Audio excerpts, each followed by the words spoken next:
a gente já falou agora da segunda lei de Newton, né, e das leis que a gente vai utilizar para modelar sistemas mecânicos. A gente vai começar a discutir agora a respeito dos elementos que vão compor a maioria desses sistemas mecânicos, né? O primeiro elemento importante aqui, né, é o que a gente chama de mola linear, né? Então, mola linear, quando a gente fala de mola linear, a gente está falando de uma mola regida aí pela lei de Hooke, né?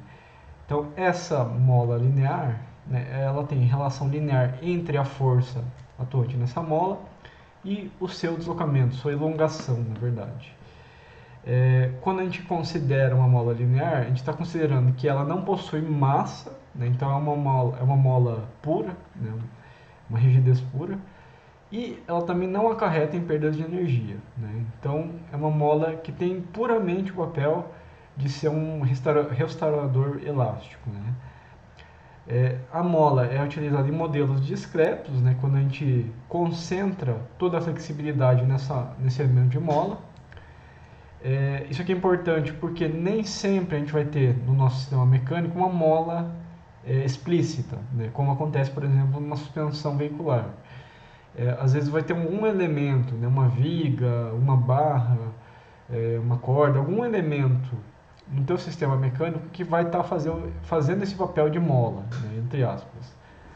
Então, muitas vezes a gente vai ter um sistema que ele é contínuo, né, que é uma viga, por exemplo, que tem dimensões, que tem flexibilidade distribuída, mas para simplificar nosso problema, a gente representa toda a flexibilidade como se fosse uma mola de Hooke simples. Outra informação importante, né, que a mola que a gente está representando aqui, ela tem papel, né, de armazenar energia, né, no caso, energia potencial elástica. Então, a mola, né, é uma forma assim, de se armazenar energia no nosso sistema dinâmico. Existem aí tanto modelos de molas de translação, né, para movimento de translação, quanto para movimento de rotação ou torção. Né? A gente vai falar de ambos os tipos de mola, de translação e de torção. Né? Então, primeiramente aqui falando da mola de translação, né, a gente vai representar a rigidez dessa mola com um coeficiente chamado de K, normalmente vai ser dado em Newton dividido por metro. E aqui a gente vai ter a simbologia dessa mola. Né? Normalmente a gente vai utilizar esse símbolo parecido com uma resistência elétrica, né? Um zigue-zague aqui, para representar essa mola ideal. A mola tem rigidez K, né? Aqui essa mola está numa condição bem geral, né? Onde ela tem um deslocamento x1 na esquerda e x2 na direita, e uma força F1 na esquerda e F2 na direita. Né? Eu vou passar aqui para o nosso quadro, só para a gente explicar um pouquinho sobre essa mola ideal. A gente vai tentar equacionar ela com base na lei de Hooke que a gente já conhece. Né? Então, primeiramente, aqui eu estou desenhando uma mola de translação. Né? Ela está engastada aqui nesse canto e ela está livre nesse canto direito. Né? A extremidade direita tem um deslocamento x absoluto e uma força F externa sendo aplicada nessa mola. Se a gente considerar que essa mola é ideal, que ela tem o comportamento de uma mola ideal de Hooke, qual que seria a relação entre a força e o deslocamento? Né? Aí a gente tem aquela velha expressão bem simples, né? F igual a kx. Né? Então, se você aplica uma força F ali, essa força ela é diretamente proporcional ao deslocamento que ela está tendo. Né? Então, nesse caso, quando a mola está presa, é basicamente isso. Vamos colocar agora um caso geral, porque muitas vezes, né, nossas molas não vão estar engastadas, como é o caso desse primeiro caso aqui. Né? Então, aqui eu repeti aquele desenho que está no slide. Né? A gente tem a mola de rigidez K, ela tem um deslocamento x1 na extremidade esquerda da mola e x2 na extremidade direita. Vamos considerar aqui um caso, né, onde x1 é maior que x2. Né? X1 é maior que x2 aqui. Isso aqui não restringe nossa modelagem da mola. Tá? Isso aqui é só um caso que eu estou colocando aqui como um caso inicial para facilitar a nossa demonstração. Se o x1 é maior que o x2, minha pergunta é, essa mola está sendo comprimida ou sendo tracionada? dado que x1 é maior que x2. Se você pensar nisso, o que está acontecendo? Como a extremidade esquerda está deslocando mais que a extremidade direita, né, o que acontece com a mola é que ela está encurtando nessa condição de x1 mais que x2. Logo, né, o que está acontecendo? Mola está sendo comprimida.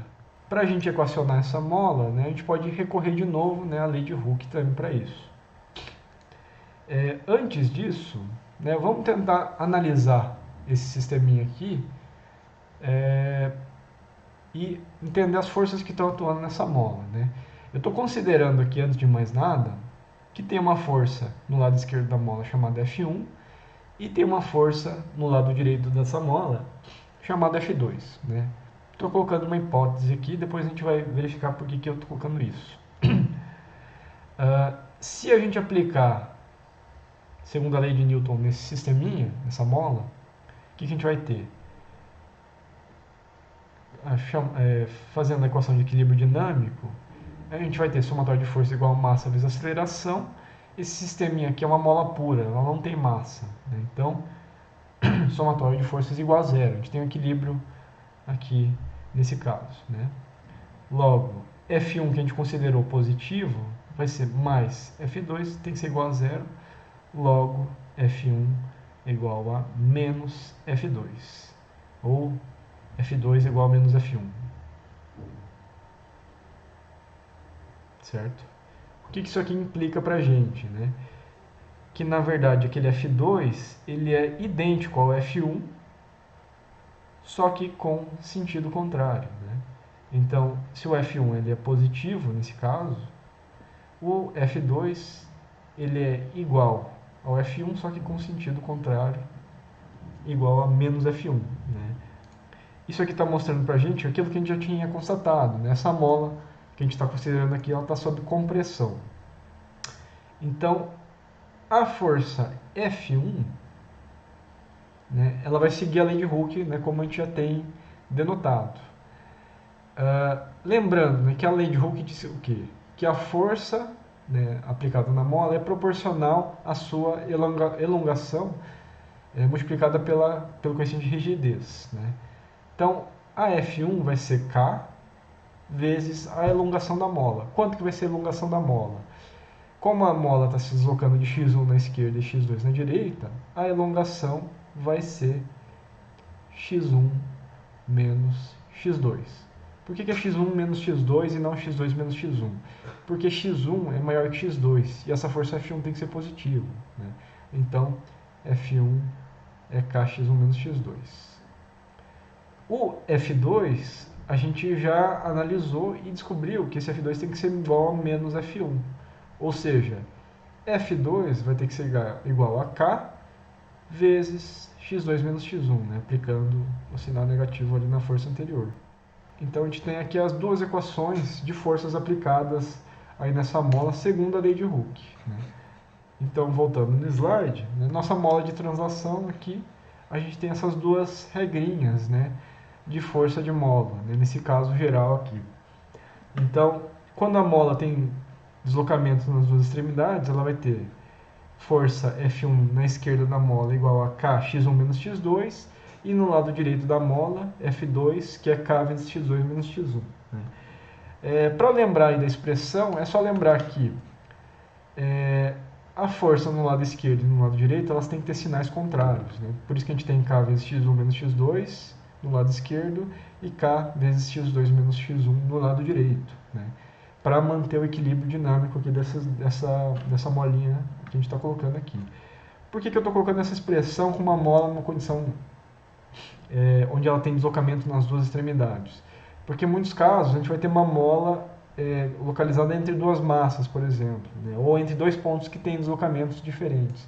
Então a gente pode utilizar essa leizinha que a gente acabou de construir aqui para modelar as forças das molas, né, no nosso sistema, né, usando um diagrama de corpo livre ali. Né. Então, só para lembrar aqui dessa equação, né, a força no lado esquerdo da mola, né, sempre vai ser a rigidez vezes o deslocamento naquele lado menos o deslocamento no outro lado. Força no lado direito da mola vai ser sempre rigidez vezes o deslocamento naquele lado da mola menos o deslocamento no outro lado. É só um macete para lembrar a nossa equação de rigidez aqui. Então vamos aplicar agora um exemplo mais simples aí de sistema mecânico, que é um sistema massa-mola simplificado aqui. Então a gente tem um sisteminha aqui composto de uma massa, tem umas rodinhas aqui para fazer essa massa deslizar numa superfície, tem uma força externa F de T e essa massa aqui está deslocando de x1, que é o sentido positivo do deslocamento. Conectada a essa massa, a gente tem uma mola de rigidez K e essa mola que está engastada no lado direito aqui da sua superfície. O exemplo aqui está pedindo, então, para considerar x1 positivo para modelar o sistema, aí está dando como dicas aqui, fazer o DCL desse sistema todo, aplicar então a segunda lei de Newton. E está pedindo, além dessa modelagem, para achar a função de transferência relacionando a saída x1 com a força externa F de T aqui.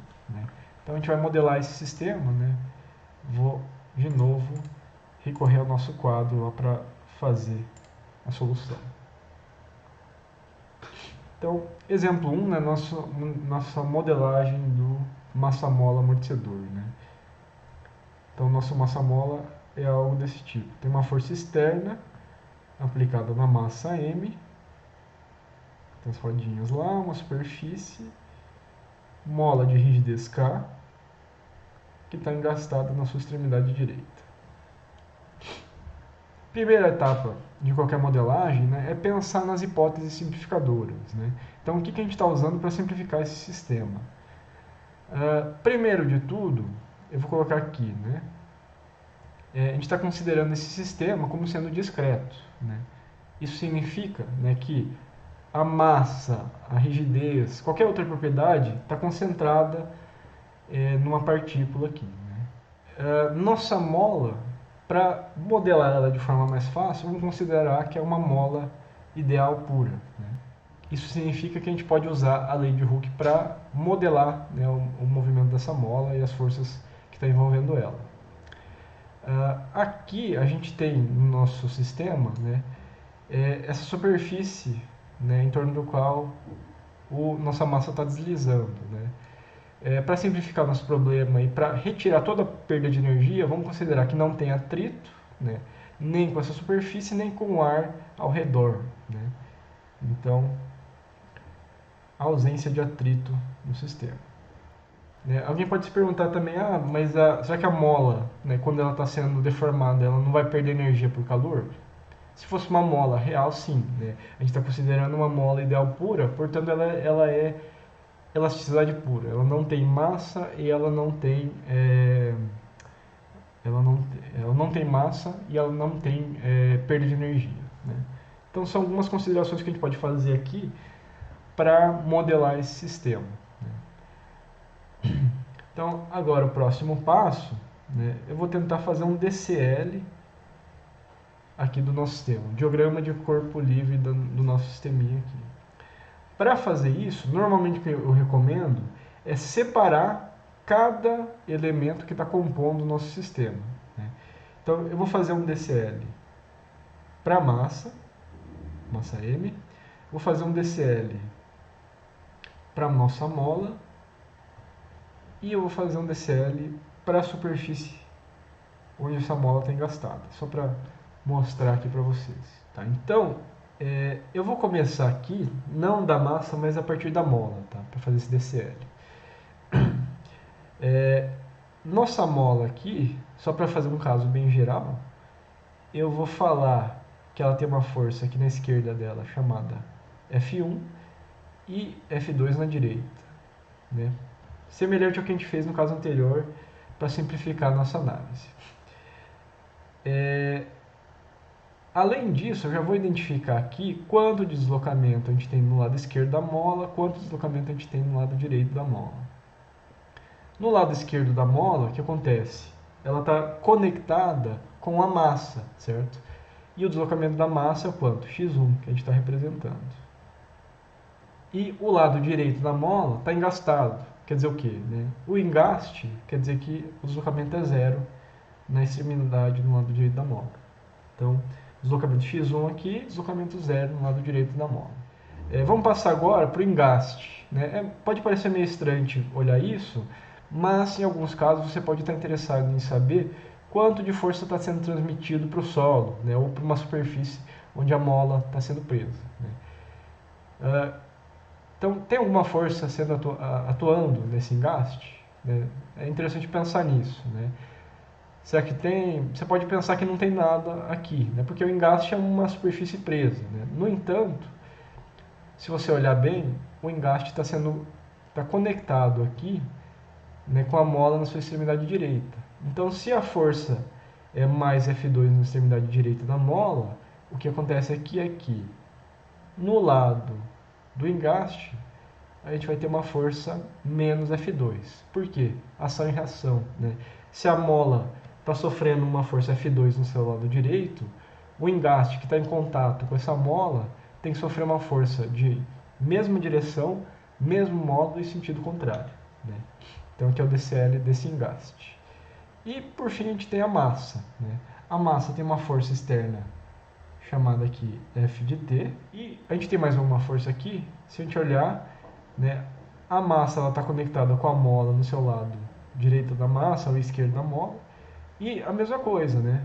A mola está sofrendo uma força considerada aqui positiva F1, significa que a gente tem uma força de reação aí da mola chamada aqui de menos F1. Então a gente fez os DCLs aqui, a gente pode usar isso para modelar nosso sistema. Antes disso, é importante relacionar, né, as equações dos elementos que compõem o nosso sistema. No caso, a gente tem uma mola linear aqui que a gente está considerando.